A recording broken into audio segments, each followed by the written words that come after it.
Connal Parr, a senior lecturer in history at Northumbria University. Thanks for spending a few minutes of your Saturday evening with us, Connal. How important is the position of president in Ireland?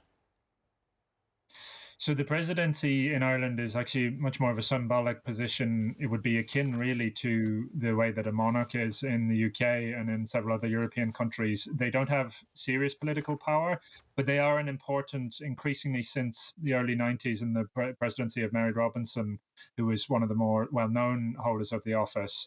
It is an office which has reoriented some of the politics in Irish life, in the sense of the presidency is often seen as the kind of conscience of Ireland, and they have encouraged more of an outspoken quality to the presidency in recent years.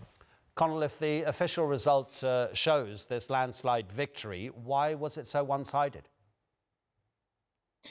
Firstly, Catherine Connolly benefited very much from a very strong campaign where she had the support of basically all of the left-wing parties in Ireland. Labour, Social Democrats, Sinn Féin position themselves on the left sometimes as well. But what's interesting is that she's also a very seasoned campaigner, and there was definitely a momentum around Catherine Connolly. Heather Humphreys, the other candidate who you mentioned, had a much frostier time of things on the campaign trail. She faced questions because of her background, which is within Protestantism and the links to the Orange Order of her husband, and she never really got going. She never really recovered from some of those early setbacks, and it's meant that we're looking at now at the landslide of 63% or so for Catherine Connolly, as counting as of now.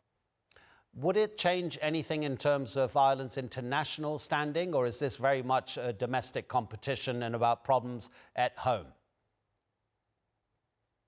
No, I think that with the world that we're living in, as you and your viewers will know, that there is a strong sense in which symbolic politics can be incredibly important. And the problem for Catherine Connolly, according to her critics anyway, is that she's very outspoken in terms of she's not someone who minces her words with things, and the president has to be a little bit more careful in Irish terms, and especially in this very volatile atmosphere at the moment with the US president slapping massive tariffs on countries, sometimes on a whim, sometimes for things that she might say.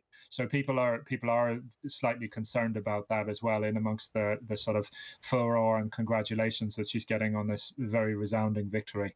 Yeah, I have to say, Connal, I think that many people around the world, especially because of what's been happening in Gaza over the past 2 years, have looked at Ireland, Spain, maybe Norway as almost the guiding light of the global north in terms of standing up for the rights of the oppressed. Just a final question about turnout. I know it's still unofficial, but it looks as if it's going to be very, very low. Is that normal for Ireland? For the presidency, it is relatively normal. It's not, the presidency doesn't get people's pulses racing as much, and it's not considered as important an election as a Dáil national Parliament election would be.